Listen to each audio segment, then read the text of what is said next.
Friends and family, welcome back to another one of our discussions on board. We are Chittalayam, and we're so excited to have you listening in as we talk about procrastination. As always, we will start with a get to know you question so you can hear a little bit from all of our panelists. The question for today is, what Hogwarts house would you be in and why?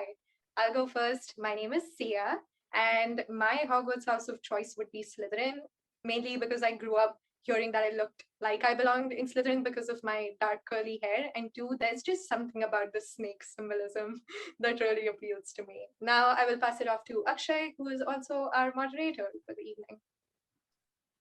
Thank you, Sia. And the house I'm choosing is Hufflepuff because when I took the Harry Potter quiz, this is what I got, and this is, I can when I went to London, the Warner Bros. Studio. When I had there's a lot of cool things that you can do over there, and at that time you have to choose a house to enjoy it. So like that time I chose Hufflepuff, even though I have been allotted both Ravenclaw and Gryffindor and other areas. My loyalty is towards Hufflepuff. Vyas? Yeah, so I was just looking up, the definitions and the traits associated with them. The first one said Hufflepuff, they're patient, fair, hardworking, and sometimes blandly nice. Like it's almost impossible for them to be rude. So yeah, I would consider that to be me most of the times. It's hard for me to be rude when someone's saying stuff or crossing the line. So I was Hufflepuff probably most of my life, turning into Ravenclaw, a bit more outspoken. So yeah, somewhere between the two. Yeah, so that's my answer. Over to you, Ilakkiya. Thank you. So I'm Ilakkiya, and I would be a Ravenclaw, and I have a lot of merch for it too. I have a Ravenclaw sweatshirt. I have a Time Turner necklace that I got, which Hermione has, but she's in Gryffindor, but different thing. But yeah, when I played on Pottermore, I was sorted into Ravenclaw, and I feel like I tend to be more focused on just learning and like those kind of pursuits. So I fit well into Ravenclaw. It was awesome to hear everyone's houses. And with that, we're going to go to our topic, procrastination. And I guess we can end the meeting now. I'm procrastinating here itself. I'm kidding. Okay, so what is procrastination and why do you procrastinate? I can go. Procrastination is kind of the process of putting off tasks that you need to do for the future. And it's due to a lot of different reasons, but simply put, it's just not doing things when they're supposed to be done and pushing them off as long as possible until there's probably like a deadline or you get a motivation boost or something along those lines. I would consider myself a serious procrastinator. So that's my what's the word? That's why I'm justified, I guess. That's why I know what I'm talking about, maybe. Okay, I would say it's a coping mechanism for like to defend against short-term negative self-image, and for that, like you are able to see like feel the bad mood, the swing like right away immediately, and you don't want to have that. So you're just saying, hey, I don't want to deal with this right now. I can deal with this later. And you want to bring your mood up, and that's my take on it. What about the others? Yeah, I can go. So yeah, I never really thought about the connection between self-image and procrastination. So that's pretty interesting. Yeah, I don't know if that applies in all aspects, but procrastination definitely, no matter how high you reach, there are still executives and companies that still put away things that may not be beneficial to their long-term future. So definitely it's on a micro/macro level. Like even organizations procrastinate on a lot of things. So working in a company, I feel like there are things that I can, help my company with, but it's just that they're resistant to change. So when it comes to like management within companies, they sometimes procrastinate as well as on an individual scale, people tend to do that. I can totally agree that procrastination is not just like a one-person thing. Almost everybody does it, and that's also why it's like kind of important that you don't like blame yourself a lot for that. Sia? So another way that I've understood procrastination is a pattern that develops in how you deal with work in general. So after a point, what happens is I've noticed this in myself, that there was a point of time where I was so used to doing things under pressure and very last minute that if I had a lot of space to do something, I wouldn't do it till I reach that same stage of pressure and urgency, because I found myself in this pattern of, oh, it works that way. So, sometimes it might not even be that you don't want to do something. It's just that that's the pattern that you've fallen into. And I've noticed that be the case for a lot of my friends, that they're convinced that something is good for them and they know that they have to do it, but they're just so used to doing things at the last minute that it just becomes the way that they function. So yeah, that's another way that I've understood procrastination. Yeah, I related a lot to what you just said, Sia, because I definitely do that. I know people who start studying for exams like weeks in advance, and I only start studying for things like a day in advance or the day it's due, and working on homework right before the deadline. Like it's the way I go about homework now. So it's definitely bad, and it becomes a way to rely on it even with advance notice. You don't feel like using it. But I found a good definition for procrastination on the website that I just wanted to add on to. So it basically says that to do anything, you need self-control, and your self-control relies on motivation. But if you have demotivating factors, like you're worried about how good your work is going to be, or you're anxious about the results of whatever is going to happen, or whatever task is going to need to be completed, those are demotivating. So you have less motivation to do the task. And then there's also hindering factors like exhaustion, um, or like instant rewards, in terms of like going back to the instant gratification thing. Like there are more things that are attractive now, and those hinder what you do. So when you have demotivating factors like perfectionism or fear of failure, and combined with hindering factors like instant gratification, you procrastinate and put things off. I would like to add one more point to this, which is procrastination doesn't come from laziness, because there are people who would instead of say studying for an exam, they would clean their house, and uh, you know laziness means like not wanting to do anything. It's not choosing other productive work to replace this necessary work, or the necessary productive work.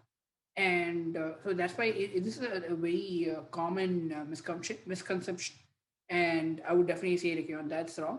And sometimes it could just be a symptom of anxiety, ADHD, OCD, and things like that. We did talk about instant gratification. So, like, how is procrastination related to instant gratification? So Like, yeah, instant gratification is kind of a way to feel good in the moment, right? You choose to do something that's good for you right then. And an article that I found from the New York Times kind of explained why procrastination is yeah, we'll include the article below. So it that procrastination is a mood management tool, and you do things based on your mood. And the way it works is that you feel bad about something, you're worried, you're stressed, you're having all kinds of negative emotions regarding a task. It doesn't matter how severe or light, any level of it, and you rely on instant gratification to then boost your mood and feel good. So I have an exam coming up and I'm not studying for it, and I'm really worried and stressed about it. Oh no, am I going to do well if I don't study? I'm worried about it. But instead of actually studying and relieving my stress and negative emotions that way by feeling better about it, I choose to indulge in something that'll make me feel good in the current moment. Like, I'll just watch this TV show, or, I'll go cook, or I'll eat this food, I'll go see a friend. I'll do all these other things. And that's how relying on instant gratification to feel good in the moment, for your mood, can that leads to procrastination in the end. That's actually a very good point, and I would like to add, sometimes studying a subject is just boring, and so you just don't want to do it. Whereas like talking to a friend would be easier, and somebody there could be some other procrastination. It doesn't have to be studying, right? It could be a call that you don't want to have, or it, and so with a call, that could be it could be a confrontation, and you don't want to have that. You might need to have it at some point, but you don't want to have it now. Or if you have to fire someone, that's not an easy conversation to have. If it's a very difficult conversation, and you don't want to have that, and that would definitely affect your mood, as like I said. So you don't want to do that, and that's why I want to kind of go to call back my earlier point, which is like it would it would give you affect your short term negative self image, because it puts you as like the bad person or something like that, and you're okay with you just want to deal with that, then like it's a sort of thing where there's an empathy gap with like now and then like later. So you're like, you know what, I can't handle this now, but the other person with the future me can handle it later. So yeah, others. Yeah. So yeah, I feel like I mean it ties in the idea of procrastination and instant gratification almost interlinked in a lot of areas, and when it comes to people putting off confrontation, things like that. Like I can recall aspects of my time when I had roommates, and when I had to tell this guy about him not doing the dishes. He used to just leave it for about 5, 6 days, and it's just a huge mess, for anyone just cooking in the kitchen. So things like that I used to avoid as well, and that's again from a place where I don't want to have that conversation.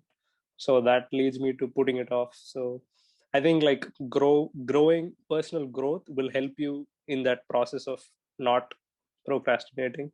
So doing those little things, maybe having a good week, or maybe you sitting down and going for a walk can improve your mood, and things might change. So yeah, little things can help, if you want to have that uncomfortable situation over with. So yeah, it's like a slow process. So it's a the first step is to catch yourself when you procrastinate and say, okay, I'm not doing this right, and maybe I can do this better. So it shouldn't be too hard on yourself again, but you should try to identify those first. Sometimes it can help you break the cycle of procrastination, which is, a little bit counterintuitive because we necessarily view instant gratification as something negative sometimes. But if you're procrastinating to the level where you just can't bring yourself to do something, then using the same things that you use to instantly gratify yourself as instant rewards to break that vicious cycle of I'm not seeing results immediately, so I don't really want to do this, so I'm going to keep putting it off. It can be a weird way to just break through that cycle. Now that we know a lot about how instant gratification is related to procrastination, uh, usually instant gratification is seen as like just a short-term thing, whereas there are procrastination with short-term procrastination as well as long-term procrastination. So let's get into that. Who wants to go first? Sia? In terms of short term and long term, I think you might not necessarily be able to demarcate, depending on the things that you enjoy doing or the responsibilities that you yourself uniquely have. But in the long term, it's very easy to pick up on the feelings that keep coming up no matter what you're trying to procrastinate. So the context might change. It could be at school, or it could be at work, it could be in terms of having a difficult conversation with a friend. But in the long term, the same kind of feelings of either unworthiness or perfectionism or something difficult might emerge as a pattern. So it might be important to just notice what you continually think of. So in terms of short-term versus long-term procrastination, I think you can only do short-term procrastination on short-term things, long-term on long-term things. So like the effects are going to kind of be the same. If something that happens in the short term, actually they could both affect you in different ways. Let's say you missed the time to apply for a scholarship, and in the long term you're paying more for whatever it is, regardless of what type of procrastination it is, the effects are generally negative in terms of harming yourself, harming your success, harming your mood.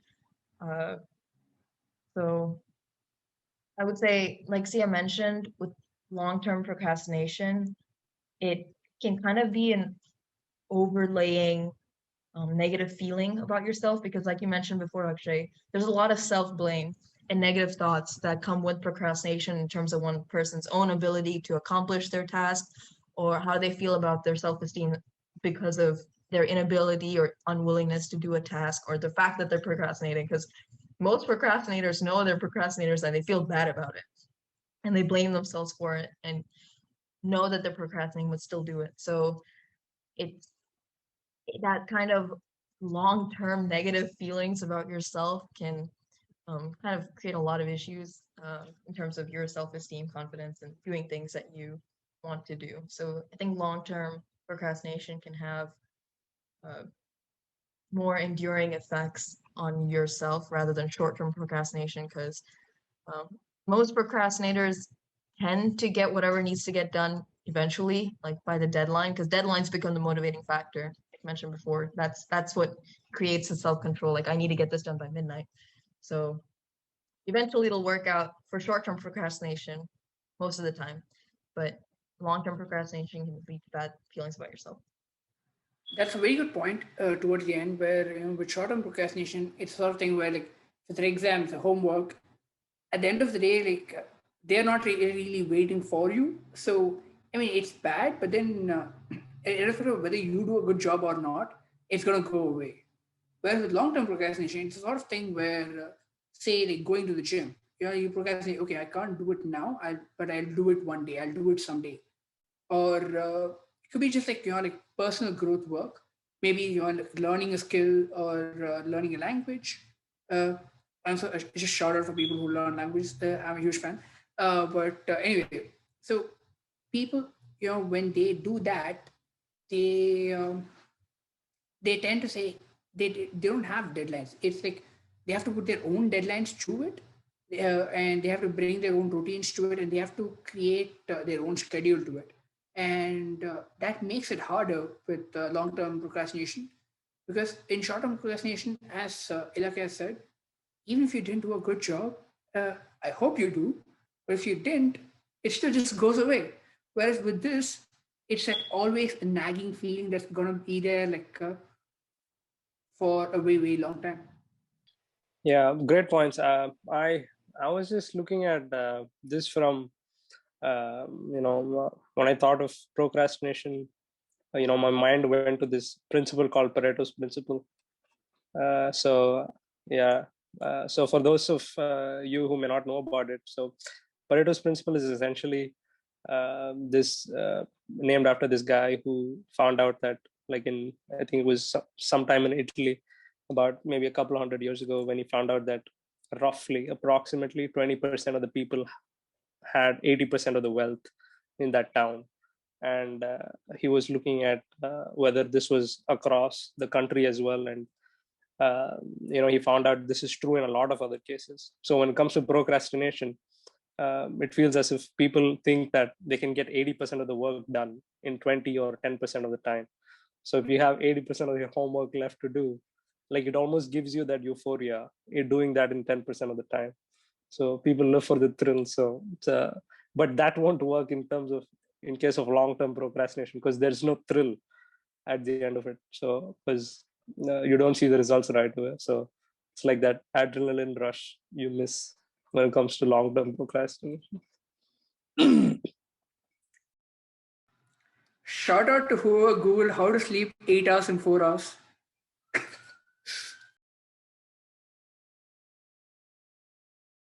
So how does procrastination affect our sleep?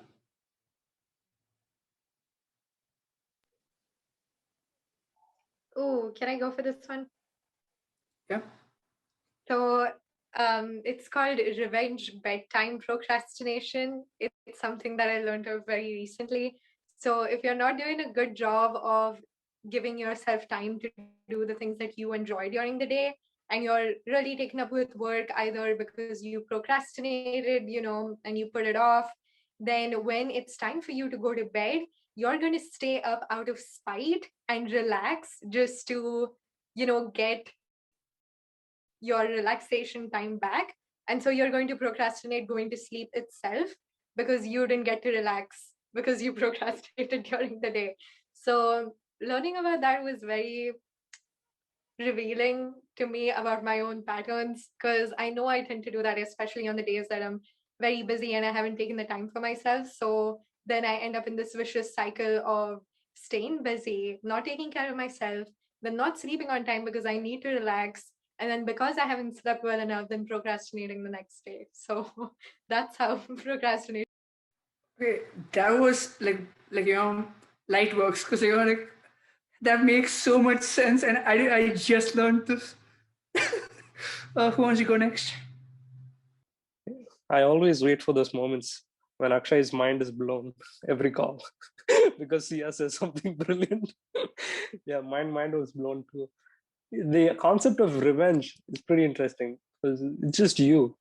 Usually, the word revenge involves another person, but here it's just you, and um, yeah, it's definitely uh, something about that white light when you go to sleep that's very addictive. Just like how people use restrooms with their phones, it's almost it's difficult for people to not have their phones with them at all times. So definitely uh, procrastinating sleep because of not having time during the day, because of procrastinating work.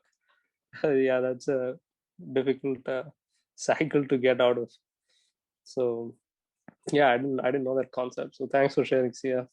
I want to bring in like another point, which is sometimes when you procrastinate, you know you have to sleep every day. So what you tend to do is like, okay, you know what? I'm gonna sleep early now, and I'm gonna wake up, and then I'll do the work. And so the me now, I can see that I have the self awareness that I'm not gonna do the work now. But the me after I wake up, he's a different story, or she's a different story depending on it's boy or girl. But you know, they go there, and then sometimes people know they know the importance of sleep. They know the importance of self care, and they sort of use it as, you know what, this is not working out. So what I'm going to do is sleep now, and break my procrastination, because to procrastinate I have to be awake. So, and once I wake up, it's a whole new other day. I can get my focus back onto it, and that's a strategy that I've used as well. And if anybody else uses, we are brothers. We are brothers and sisters. Ilakkiya? Funny you mentioned that because I did that in high school. That was my strategy. I'd come back home, I'd plan out, okay, this assignment takes 1 hour, this takes 2 hours, this takes however many like minutes. I figured that all out. I realized how much time I need to be awake before school starts the next day to get this work done. And then I calculate, okay, I want to sleep like 7 or 8 hours. So I moved that up. And I used to do a thing where I would sleep at like 6 p.m. to wake up at 2 a.m. and then work until like 7 a.m. and get my work done. That was in high school. College, I could not keep that up. I was not going to do that. I became the kind of person who knew I would not wake up in time to get my work done. So then I started staying up really late, because the way procrastination affects your sleep is that eventually the procrastinator needs to get the work done, especially in terms of short-term things. So once the deadline is nearby, sleep becomes expendable. And that's why we always cut down on sleep in order to make way for the procrastinator to get their work done. Sleep is not as prioritized as the task in that moment. So we choose to spend our time that the procrastinating work requires. So now, if an exam is open from 9 a.m. to 9 a.m., I don't start studying until 11 p.m. and then it takes me a while to study. So I'm up till 4 a.m. studying, and then I start the exam at 4 a.m. and get it done by 5:30 a.m. And because I didn't sleep enough, I start sleeping at 5:30 and I don't wake up until noon, which cuts off more time in the next day, which leads to less time to do things. So it's sleep becomes very expendable. So that's why it's an issue. But at least for me now, I know that if I don't sleep, I don't get work done the next day. Recently, I tried to set a sleep schedule and get a certain number of hours of sleep every day. I figured out if I get less than 6.5 hours a day, I am going to have headaches the next day. I'm not going to like it. I'm going to be sleepy. And I realized that sleeping enough makes me more productive in the day anyway. So if I wanted to associate it to procrastination, I could be a productive procrastinator because when I do start my things, I'm doing it more efficiently. But that's led to the realization like sleep is no longer expendable for me. So I try to, even if it means I'm up really late doing a thing, I make sure to get the right amount of sleep the next day. So even if it means I miss the next thing. So the reverse association with sleep and procrastination is that if you sleep well, you'll have enough energy to do things. You'll get more motivation from being awake. Your sleepiness will no longer become a hindering factor that'll make you procrastinate. So that's a reverse association there as well. That's such an adult thing to do. To be like, okay, sleep is important, and that's the sort of thing that maturity sort of comes. Like when you're a student, you have endless energy, and of course, you can also have endless coffee, and that always helps. So, but then after once you tend like once you become an adult, like or adult, you tend to choose. Okay, you know what? Sleep is important. I have to do the right things. Responsibilities are here, and sometimes that might help with this. Yes. Yeah, I just had a follow-up question for Ilakkiya. So that exam, the example of the exam or assignment that you started at 4 o'clock, right? Like you studied overnight and then you took the exam or assignment at early morning. Wait, so did you notice like any difference between the grades you got between those two? See, that's a Because the reason, problem. yeah. Yeah, you finish your question. No, the reason I ask is because I'm sure that the people who are watching this video or the ones just here on the call, we've always had those friends in high school. They seem to have a great social life. They seem to have, know a lot of things about a lot of stuff, and they procrastinate all the time, and they end up getting the first grade. Like they end up being on top. So they have social life. So there are these mythical creatures that exist. So I had this one guy in school. He used to procrastinate all the time. Like he never used to attend classes. He never used to bother going to classes, or but he was always the first. He used to procrastinate and get good grades by studying for say 3 hours. So those guys are freakishly smart. It's just above the average population. So how do you find yourself in those situations? See, that's part of the problem with procrastination, right? If you get rewarded for your procrastination behavior, it makes you more likely to do it again. So that exam situation that I mentioned, there are 3 exams for the class. I did that for 2 of the exams in the class. Just similar thing, study late, do the test late. Those are my best scores for exams on the class. I got a 93 and then a 99. Wait, so which class was it, if you don't mind me asking? It's biology. It's my major. Wow. So okay. So you are that mythical creature I was talking about. I don't have a good social life. Let's say that. But still, it's hard to pull those off. 2 out of 3, that's pretty good. So, yeah, it's a problem. Ilakkiya is subtly coming out and saying, "Don't believe me, just watch."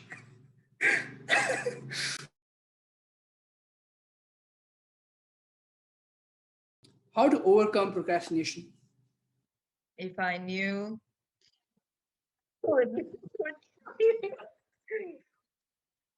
But some things I found on the internet were just finding better ways to motivate yourself, really, because motivation is one of the basis of procrastination. Doing things that, if there's a way to make the task exciting for you, that can help. And be aware if you're procrastinating things due to perfectionism or a fear of not understanding what needs to get done.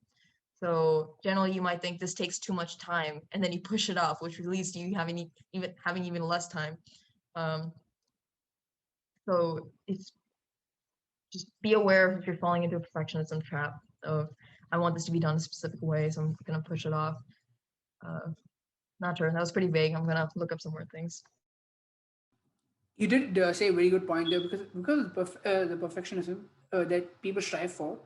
The cycle that they get into is that they know that before starting it, they're all good, but the moment they start it, they're probably going to be a failure because they're not going to be able to complete the task to the extent that they want it to be, and that is a terrible place to be in. And so yeah, that's definitely a very good point. Sia? So I have a couple of ridiculous points to make. These are in no way scientific, just things that have worked for me. I'm sure if I sat down, I could find resources. So I'll do my best to put some. But procrastination is a little bit of a ridiculous response to things that you very clearly want to do. So I highly encourage getting just as ridiculous about combating it. So one time I read somewhere that, you can appoint objects in your life as symbols of something that you want to achieve. So I have this rock. It's a little rock. It used to be a bracelet, but it broke. So it's a little rock. And I call it my anti-procrastination rock.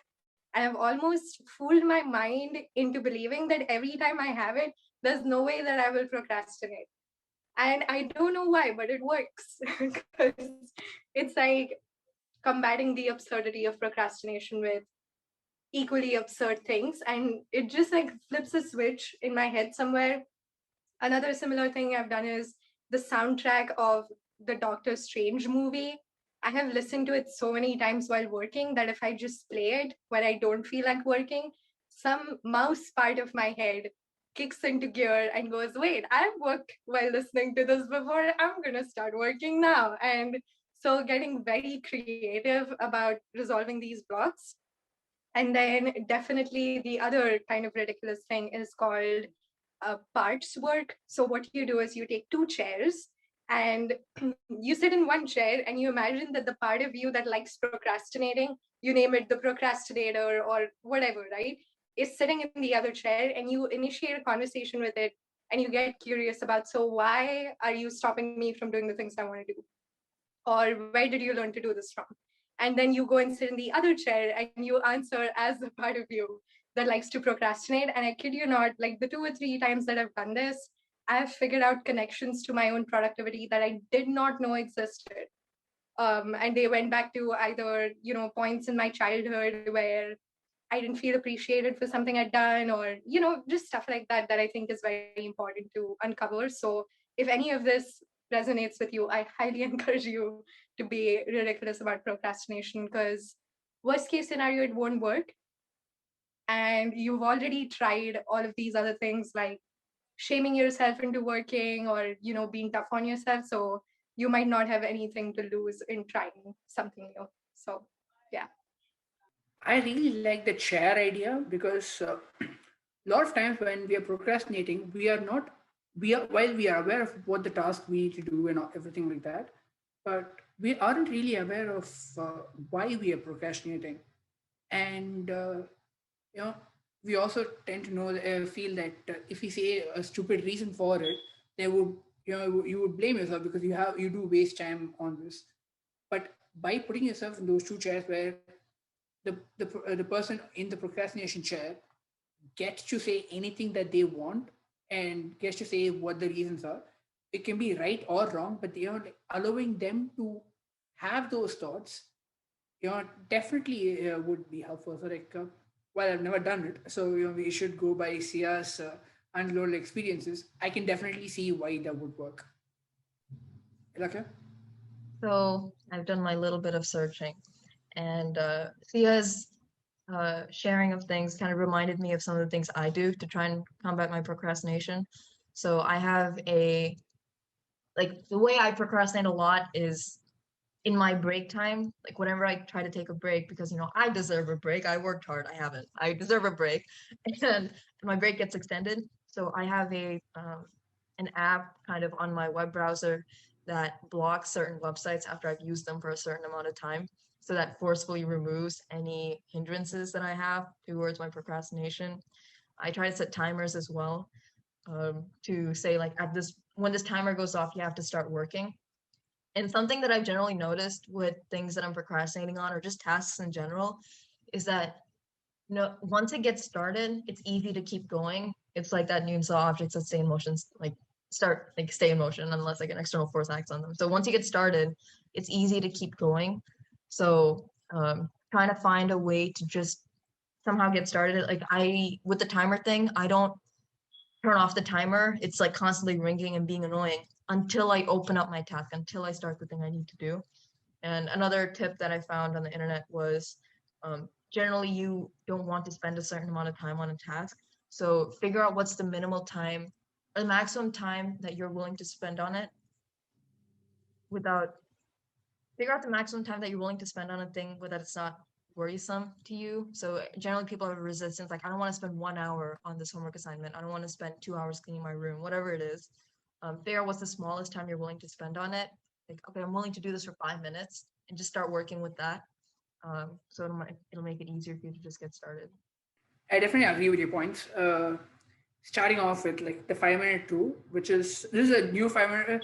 It's like the 5 second rule, but like 5 minutes, where you just have to start, and you can do it for 5 minutes, and then after that you can take a break. So by doing that, you start and you get into that zone, and then you know what actually is happening. Whereas like before you start, sometimes you don't really, it's just like in your head, where you really like make a really big thing. What if you're not able to do it? Or would you really be able to do it? And it really builds up in your head. Whereas just read Nike's slogan, just do it. Uh, Another thing I would add is having night routines really help me, where like at night I do know that I'm gonna think about, what do I have left, what do I have to do tomorrow, oh shit, I might have to do this tomorrow right away, and things like that. So I actually thought like just note them all down on my diary app, and by doing that I kind of know what I have to do. And that sometimes helps me that since I have that, I kind of also know that I have all these stuff to do, and so I always had like some small things, like I need to buy this, or I need to buy that, which can be done in like a small time where I don't have anything that would stop me from doing it. So knowing that even if I have a list and I can already do one task in that list, that would let me know that I can do the other tasks in that list as well. So I won't procrastinate on that list either.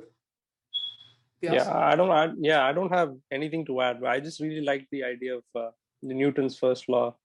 When you start something and when it's in motion, and it keeps going. So the inertia aspect of procrastination. That's a really good way of looking at it. So that holds true in most cases. So I really like that concept. Okay, so let's break that. With the Newton's law, once you start something, unless there's something that is stopped, you do it. But there are disruptions in life, right? So how do you not let disruption do its job? How do you not let it allow you to procrastinate? Lots of self-control, right? To know that even whenever you take a time break to address whatever distraction or disruption is happening, you need the self-control to come back to whatever it is that you were doing before. And you need to not let that turn into a long break that leads to procrastination. So motivation, if you have a lot of love for whatever you're doing, or you have a lot of love for your future self, going back to a point Krupa made in the last video, and kind of thinking about how good would you feel when this task is accomplished, when you no longer have to worry about it, when it works out. Kind of keeping that in mind as your motivation to get back to what work you have could be a way to address disruptions. Other things are to that's like a cure, right? So prevention is better than the cure. How can you prevent the distractions? You can be intentional about the things you do in terms of turning off your notifications for a certain amount of time, going on to do not disturb mode, giving your phone to someone else so that you don't get distracted on it, or I don't know, if you're working on a Word document, kind of like, I don't know, go onto airplane mode or something so you can't get on the internet. Like whatever it is that you can do to eliminate the distractions that you're aware of that happen in your life, do them. You know, tell your parents, okay, I can't come out of my room until for 2 hours. I need to work. Please don't bother me for anything. Whatever it is, like stop the distractions before it happens, if possible. But in case they do happen, find the motivation to be a future happy self. That's a very good message, and yeah, I totally agree to it. Eliminate the distraction, eliminate the disruptions. But let's say, and since I'm the moderator, I can give you guys different questions. So I'm doing it. Uh, let's say you're responsible. Let's say you're a mother or your father or you're babysitting, something like that, and the disruption is not something that you can stop. And of course, it can be other things. It doesn't have to be taking care of a child, where you're not able to stop disruption. Disruption is something that you will be disrupted, and if that is the case, how do you go past it? What do you do about it? What do you do about it? Sia? So I'm not sure if we've discussed this on one of our discussions on board before, but there's this thing called the Pomodoro technique of getting stuff done, in which you build in the breaks that you need. So you will work for maybe 25 minutes and you'll put the timer on for 10 minutes of a break. So in my experience, when I've been, working jobs where I might receive a call at any point, or I periodically have to go and check in on people, that's really helped. And then also just breaking down the work into doable chunks before you start attacking it. So you can very visually see that this is how much I need to get done in 20 minutes, and then almost forcing yourself to take that break afterwards. So that might be a way to stop, disruptions that you might not have control over. I can definitely say, like, when I do office work, knowing that I'm going to take a lunch break or a coffee break at a certain time helps me to not get disrupted. And I want to go back to Sia. Like, can you explain a bit more? Can you elaborate a bit more on the thing that you said? I can't even repeat it. Pomodoro technique. Yes. Yeah. So it was developed by this Italian intellectual, like way back in the 1960s, I'm pretty sure. And the way it works is Pomodoro is the Italian word for tomato, because he used to use like a tomato timer to get work done himself. So that's why it's called Pomodoro. So essentially you start by setting a timer for 25 minutes in which you get work done. And then as soon as the timer goes off, you take a break for maybe 3 minutes, 5 minutes, or 10 minutes, and then you repeat the cycle. So once that break is over, then you again time yourself for 25 minutes or however long you can afford to do, and then you take a break again. So going through that cycle is essentially what makes up Pomodoro. Okay. Okay, I want to add another spin to it, if you guys are okay with it, which is, what if there's a lot of ambiguity? So, like, it's not that disruptions are going to happen, but disruptions could happen, and if it does, then you can't stop it. So there's ambiguity as to whether it will happen or not. So you could have just a smooth hour where you weren't disrupted at all. At the same time, actually a good example would be, let's say you have to check your mail because you have to respond to an important mail, but you have no idea when the mail is going to come. So you could have like a 2-hour thing where the mail never came, but you always have to keep checking your phone to know that once the mail comes, you have to respond to it. Ilakkiya? So I would say for those kind of situations, if you have any sense of the time frame within which the disruption is likely to happen, this requires overcoming some amount of procrastination or setting deadlines, because if deadlines work for you, you can do that. Kind of keeping work that cannot be disrupted, like you need good amount of focus and attention to do. Try to get that work done before the time frame within which the disruption can happen. within which the email can happen, and keep tasks that are you're either working ahead on them or there's a lot of deadline, like there's a lot of time left, you're not working close to the deadline. Things that you have a lot more leeway for, you don't need much focus to do, like smaller tasks, try to do that within the time frame, within the ambiguous disruption can happen, so that even when it does happen, you're not out of time in the end, you're not stressed in the end, things like that. So that is when disruptions are ambiguous and you don't have no idea how long it will take, things like that, you need to get the work that's urgent done before the disruption is likely to happen. Because I think you'll generally have a sense of when things can happen. Because I know if I'm by myself, think, okay, that's irrelevant. But yes, that's what I would say.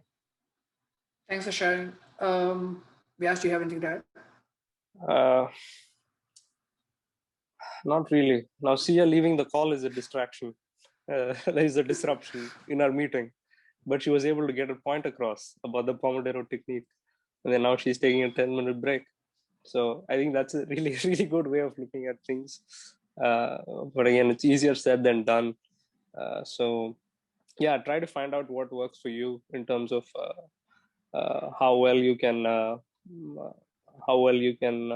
manage your concentration. Maybe if it's not 25 minutes, 15 minutes, but at least start somewhere. Procrastination is not laziness, like Akshay said, and it's the way of coping with stress and negative emotions. So don't give yourself even more negative emotions for procrastinating in a way. Find ways to, like we discussed a lot of techniques and potential ways to overcome procrastination. Obviously, it's not easy because I have known I'm procrastinating for a very long time and I still haven't figured out how to overcome it fully, but something that's worth working on. You can overcome it. And one of the biggest roadblocks is motivation. And like if you have no motivation to do a thing, you'll procrastinate. So find ways to get motivated, whether it's thinking about your future self or thinking about how you'll feel when this thing is done, or finding a way to relate it to your general success, happiness, well-being. And I really like Sia's technique of like talking to the procrastinator, figuring out why it's happening as a way to not forcefully push yourself into not procrastinating, but empathetically overcome procrastination. Thank you for sharing that, Vyaas. Yeah. Now that I kind of look back on this discussion, so procrastination is usually it's a term that's restricted to tasks or activities that you have to do, right? So learning a language is not something mandatory. So would the word procrastination be applicable? Is my question. Yes, so that would be the long-term procrastination where you can say, I want to do it. So you make it a task, but then there's no deadlines. So you end up never doing it. You just keep procrastinating. Okay. Yeah, I feel like, so the reason I think about that difference, maybe that we need a new word for it. Because so the time when I was, so I really wanted to do stand-up. That wasn't, I wouldn't call that procrastination because I wasn't confident enough of going on stage and performing in front of people. And that took me about a year of just me growing in terms of my confidence level and doing stuff. So I guess it has to do with, I guess I wouldn't put that under procrastination, like me trying to do stand-up and not doing it for a year.